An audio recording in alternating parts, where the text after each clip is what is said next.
सूर तुलसी शशि उदगण केशव दास, अबिके कब खद्योत सम जहता करहीं प्रकाश। खद्योत बोलते हैं जो जुगनू होता है, भुकजोनी जिसको बोलते हैं जो जलता बुझता है, लेकिन ये जो है उद्योत हैं, यानी ये सूर्य हैं। तो मैं, और सबसे पहले हम सूर्य का ही दर्शन करते हैं, तो मैं निवेदन करूंगा उद्योतकर झा जी से कि वे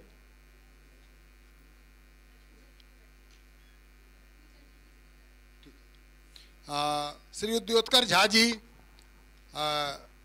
आए पोडियम पे और अपने ज्ञान की वर्षा से हम सब लोगों को जो है पल्लवान्वित करें। इनके बारे में एक बात और बता दूं, आप सब लोगों ने यदि कुमारिल भट्ट का नाम सुना हो तो कुमारिल भट्ट के 71वें पीढ़ी में ये हैं, उन्हीं के वंशज हैं। तो हम सब लोग अब उद्योतकर झा जी का सुनेंगे। श्री लक्ष्मी चंद जी चौधरी, आप भी वक्ता हैं, तो आप प्लीज मंचासीन हो जाएं।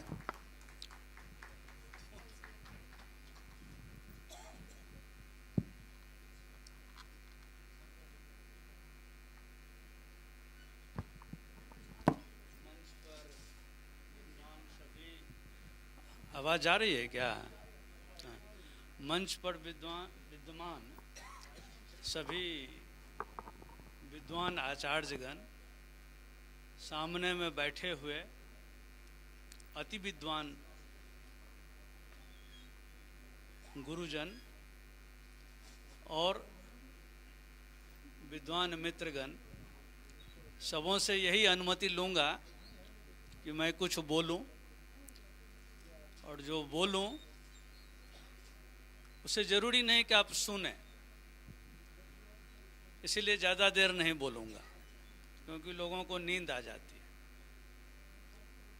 और एक बात साफ कर दूं, जो उड़ाव साहब ने कहा, तो कुमारिल भट्ट वाली बात, तो हमारे मिथिला के जो हैं उन्हें पता होगा कि मिथिला में हर शादी जो है वो पंजीकृत होता है।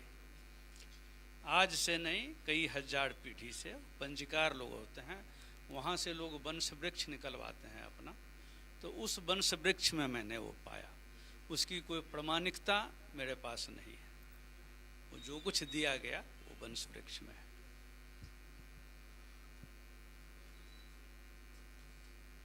सोच रहा हूँ क्या बोलूँ, कहाँ से शुरू करूँ, जरा देख लूँ समय। तो मैं ये कहना चाह रहा था कि बहुत सारी बातें हम लोगों ने ज्योतिष पे की, और मैं कोई क्वालिफाइड ज्योतिष नहीं हूँ, इसलिए मेरी बातों को बहुत सीरियसली मत लीजिएगा। मैं मूल रूप से एक इंजीनियर हूँ और इंजीनियर ही रहना चाहता हूँ। कर रही है काम ये?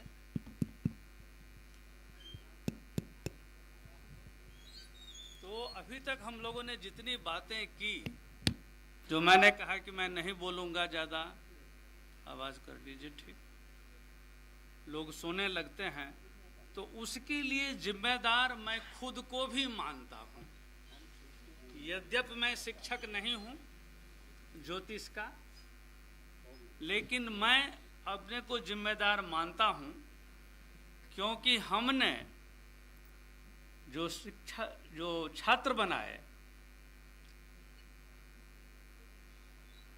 वो हम तो आचार्य बन गए, वो शिक्षार्थी नहीं बन पाए। वो शिक्षा की अर्थी ही लेके घूमते रहे, और यही कारण है कि एक खोखलापन हर उम्र के ज्योतिष में पाया जाता है, देखा जाता है। और वह इसलिए है कि हमने अपने छात्रों को प्रश्न करना नहीं सिखलाया। आचार्य होने के नाते हम खुद प्रश्न से भागते रहे। जिस छात्र ने भी नुकीला प्रश्न कर दिया, हम उससे नाराज हो गए। जबकि हर आचार्य के पास में यह व्यवस्था है कि अगर वह नहीं भी जानता है प्रश्न का उत्तर, तो उसके पास एक्सक्यूज है यह कह देना कि ठीक है, इस पर हम लोग कल चर्चा करेंगे, परसों चर्चा करेंगे। समय है लेने का उनके पास कि वो ले करके उसका उत्तर ढूंढ के छात्र की जिज्ञासा को शांत करें। तो एवं क्रम में होता क्या गया कि गुरु जब अतिचारी होता है तो होने दें, आसमान वाले गुरु की, हम गुरु पहले ही अतिचारी हो गए अपने छात्रों के प्रति। और उसने जो भी किया, हमसे लोग पूछते हैं कि भाई गुरु चंडाल योग क्या होगा। हम बोले सीधी सी बात है, उसका गुरु चांडाल होगा, तुम क्यों परेशान हो रहे तो उसका नाम ही है गुरु चांडाल योग। तो अब चांडाल से भी तो ज्ञान लिया जा सकता है, ज्ञान तो कहीं से लिया जा सकता है। आनो भद्राः क्रतवो जंतु विश्वतो अपरितास उद्भिद पढ़ते हैं ना, तो कहीं से भी ज्ञान ले सकते हैं। तो पहली जो कमी हमको लगी वो ये लगी। अब मान लीजिए कि हम ज्योतिष में व्यवसाय कैसे तय करेंगे, इस पर मैं एक लंबा व्याख्यान दे दूं, 10 योग बोल दूं, 10 तरह के कॉम्बिनेशन कह दूं, उससे क्या सचमुच लाभ होगा? आचार्य होने के नाते हमारी पहली जिम्मेदारी है कि हम अपने छात्र से कहें कि no, yogas are not to be cramped. तुम इसे तोते की तरह रटो मत, तुम योग बनाना सीखो। क्योंकि अगर योग के सिद्धांत को नहीं समझ पाए तो आगे जो भी कहेगा कोई, वह सिर्फ एक मिसाल के रूप में रह जाएगा, लेटर ऑफ प्रेसिडेंस बन के रह जाएगा वह। तो मैं जो बात करूंगा वह सिर्फ ज्योतिष की बात करूंगा यहाँ, क्योंकि मैं इंजीनियर हूँ, पहले ही कह दिया। हमारे इसमें शास्त्र पुराण ये सब नहीं आएगी, कभी कभी अगर छिटक के कुछ आ जाए तो उसके लिए क्षमा चाहूँगा। क्योंकि हमने शुरू से किया कि हमने तो छात्र को चुन लिया, छात्र को गुरु नहीं चुनने दिया, न उसे सिखलाया कि तुम्हें गुरु कैसे चुननी है। पढ़ते हैं, जरा बिदक रहा हूँ लीक से हटके। रावण गया और कैलाश को हिला दिया, ये संभव है क्या? पहले तो यही संभव नहीं कि 20वां वाला आदमी 10 गर्दन वाला बच्चा पैदा कैसे होगा। वो हुआ भी तो अकेला क्यों हुआ? अपने जैसा 2-4 और पैदा करता, उससे पहले 1-2 हुए होते। और फिर पूरा हिमालय हिला देना, तात्पर्य यह है कि वह गया था गुरु की तलाश में दत्तात्रेय से आगे निकल करके। दत्तात्रेय ने कहा कि इसके आगे अब शिव ही तुम्हें समझा पाएंगे। तो हिमालय हिला देने का मतलब था कि वह गुरु के ज्ञान के आधार को हिला देना चाहता था।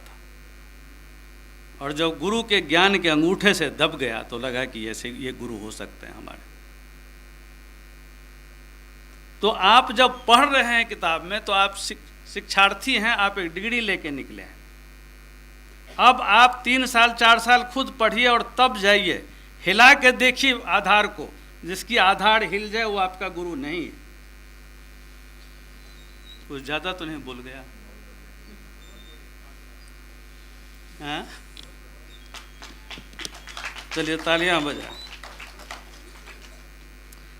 अब सवाल है कि जब प्रश्न करना, हम जो मैंने कहा था कि प्रश्न करना हम सिखलाते नहीं हैं क्योंकि हम डरते हैं। अति आत्मविश्वास की कमी से हमारा ज्योतिष समुदाय ग्रसित है। 2 भयंकर बीमारी से पीड़ित है। एक अहंकार से, आप कोई भी तार्किक बात कीजिए बिदक के खड़ा हो जाएगा। और दूसरा भयग्रस्त है, प्रश्न से भागना चाहता है। अगर हम प्रश्न करने की अपने छात्रों को अनुमति देंगे तो वह नुकीले प्रश्न करेंगे। तो वह पूछेगा हमसे कि 360 डिग्री को कई भागों में हम विभक्त कर सकते हैं, 12 में ही क्यों है यह? 8 क्यों नहीं है, 16 क्यों नहीं है, 20 क्यों नहीं है, 15 क्यों नहीं है? हम भाग रहे हैं। हम ये नहीं बता पा रहे हैं। अगर वह पूछ देता है शास्त्र पुराण की जहाँ तक ये होती है कि गुरु और शुक्र दोनों तो आचार्य ही हैं, तो फिर गुरु धन ज्ञान इस सब से जुड़ा हुआ है धर्म से, और शुक्र ने कौन सा पाप किया कि वह काम से भोग से इस सब से जुड़ा हुआ है, वो भी तो आचार्य जी है। आप कहेंगे कि वो असुर गुरु है, वो ठीक है। सुर और असुर की हमारी जो अपनी कल्पना है वह बहुत अलग है।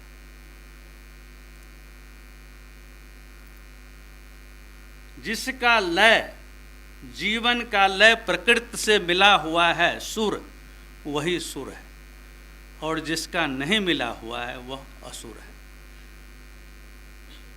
और अगर आप पढ़ें अपने ही पुराणों को, मैं अक्सर बोल देता हूँ कुछ कुछ शब्द जो यहाँ से नहीं बोल सकता, कि उनसे पढ़ें तो शुक्राचार्य बड़े गुरु लगते हैं हमको, क्योंकि उन्होंने तमाम उन उद्दंड लोगों को रास्ते पे ला कर के और इतना आगे बढ़ा दिया कि बार बार परम सत्ता को प्रकट होकर कहना पड़ा कि मृत्यु छोड़ के चाहे और कुछ मांग लो। देवता में एक भी कोई ऐसा तपस्वी नहीं हुआ, कहीं लिखा हो तो बताइएगा। तो गुरु की क्षमता में शुक्राचार्य मुझे ऊपर दिखते हैं, फिर भी यह बेईमानी क्यों हुई है उनको नहीं दिया गया है। यह प्रश्न अगर आपका छात्र पूछ दे आपसे तो आप क्या करें? अब इसका मतलब कि ना आप हमें ही पूछ दें, मेरी किताबों में ये सब लिखा हुआ है, वो फिर हम एस्ट्रोनॉमी में जाना पड़ेगा। युग चक्र की जो बात हो रही थी अतिचारी होने की, तो अतिचारी का मतलब अत्याचारी होना है। अब जब मान लीजिए कि जानते हैं कि अतिचारी कोई ग्रह होता है सूर्य के प्रभाव में, तो अब गुरु अतिचारी हो रहा है तो जितने बाप हैं वो अत्याचारी होना बंद कर दें, जिनके भी जवान बेटे हैं बढ़ते हुए, चाणक्य को ध्यान रखें और उसको सही मार्ग पे रखें। ज़्यादा अगर ये करेंगे तो बेटा बिगड़ जाएगा। और पत्नियों के लिए भी यही है कि वो कमंडल लेके चल दे, इतना भी अत्याचारी न बने। तो जो भी हो रहा है अध्यात्म वह नहीं है जो हम भाषण में कहते हैं, धर्म ग्रंथ वह नहीं है जो लिखा हुआ है, अध्यात्म वह है जो जीव को उसकी अपनी आत्मा से जोड़ता है। आत्मा के अध्ययन से जुड़ के जो चीज नहीं चल रहा है वो अध्यात्म न है, न होगा, न हो सकता है। ऐसे ही धर्म ग्रंथ वही होगा जो ईश्वर ने लिखा है, और वेद ने स्पष्ट संगत इसका संकेत दिया है, पश्य देवस्य काव्यम नौ ममार न जीड़ियते। देवताओं के इस काव्य को, इस रचना को देखो, न यह मरता है न पुराना होता है। तो मेरे कहने का मतलब है कि जब भी हम ज्योतिष में जाते हैं तो हमने एक विषय चुन लिया और उस विषय पे बोलना शुरू कर दिया, लेकिन आपने उस विषय को किस रूप में लिया, वो समझ कितनी है, उसकी भी बात होनी चाहिए। ठीक है, ज्ञान नहीं बांटने वाला तो सांप छुछुंदर चूहा हो जाएगा, ज्ञान नहीं लेने वालों के लिए कुछ लिखा है कहीं? और ज्ञान वह कैसे लेगा जिसको प्रश्न पूछने की ही आज़ादी नहीं दी गई। तो जितने भी आचार्य हैं सबसे मेरी करबद्ध प्रार्थना है कि अपने छात्रों को कभी प्रश्न करने से न रोकें, क्योंकि केवल जितने भी संप्रदाय हैं उसमें कहा गया है कि इस सीमा तक मैं कह रहा हूं, इसके आगे घंटी बज गई नहीं तो फिर मैं बंद कर दूं। तो उसमें कहा गया है कि इतनी बात मान लो, नहीं मानोगे तो उसके बाद तो समझ ही लो। और वो हमारे यहाँ भी लोग कहते हैं कि जब जवाब नहीं दे पाए याज्ञवल्क्य, तो उन्होंने गार्गी से कहा कि यह तो अनुभूत की बात है, इससे आगे बढ़ोगी तो सिरोच्छेदन हो जाएगा। कैसे होता है सिरोच्छेदन मुझे पता नहीं, मुझे इतना पता है कि जिसने यज्ञ की ज्वालाओं को बल बना करके ओढ़ लिया है वही याज्ञवल्क्य है, वही अग्निवेश है, और उसके सामने कोई गार्गी ही खड़ी हो सकती है। बहुत बढ़िया।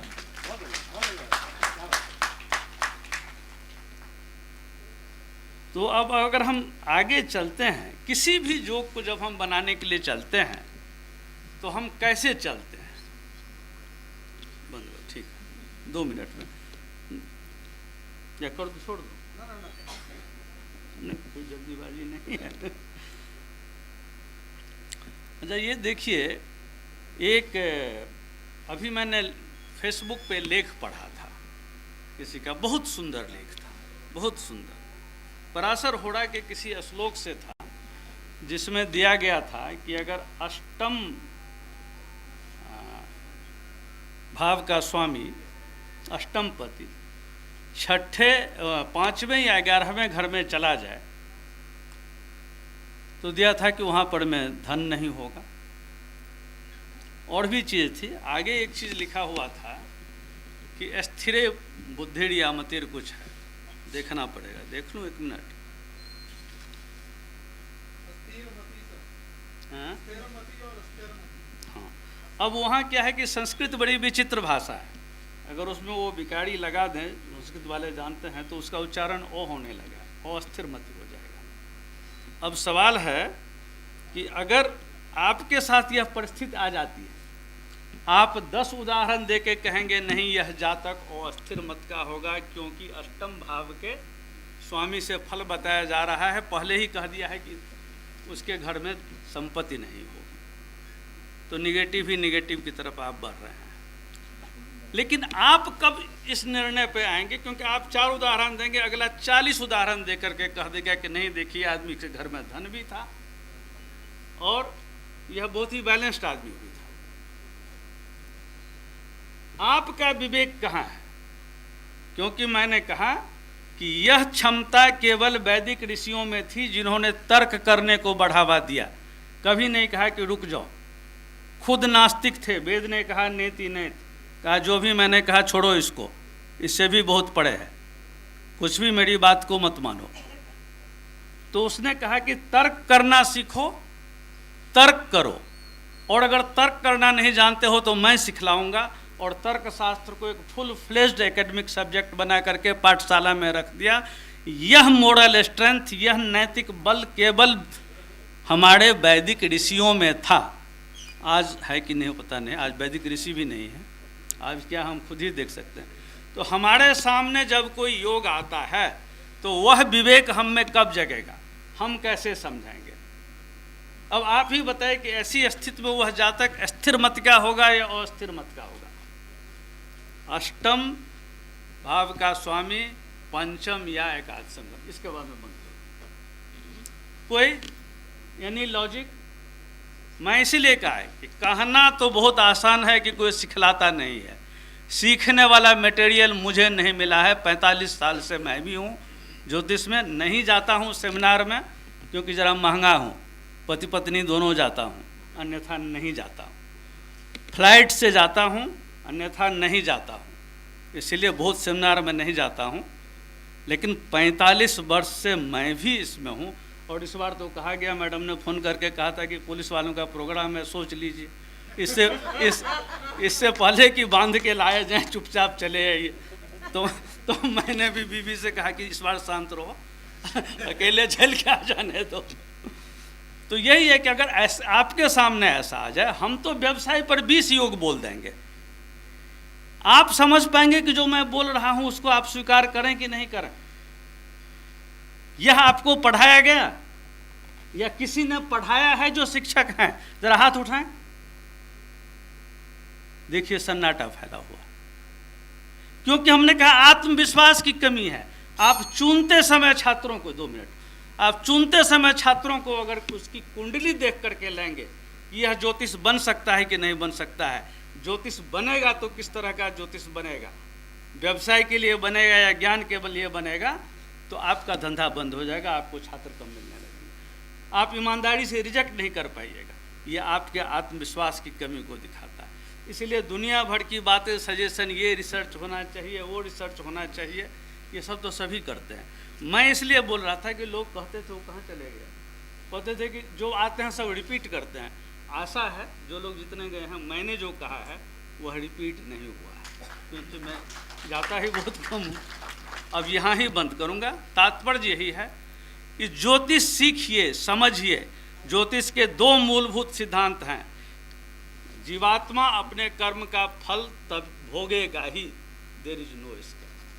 दूसरा, a planet works when we fail to work. ग्रह तभी काम करता है जब हम काम करना बंद कर दें। तालियों में बहुत कंजूसी हो रही है, मैंने बता दिया है, बाकी मर्जी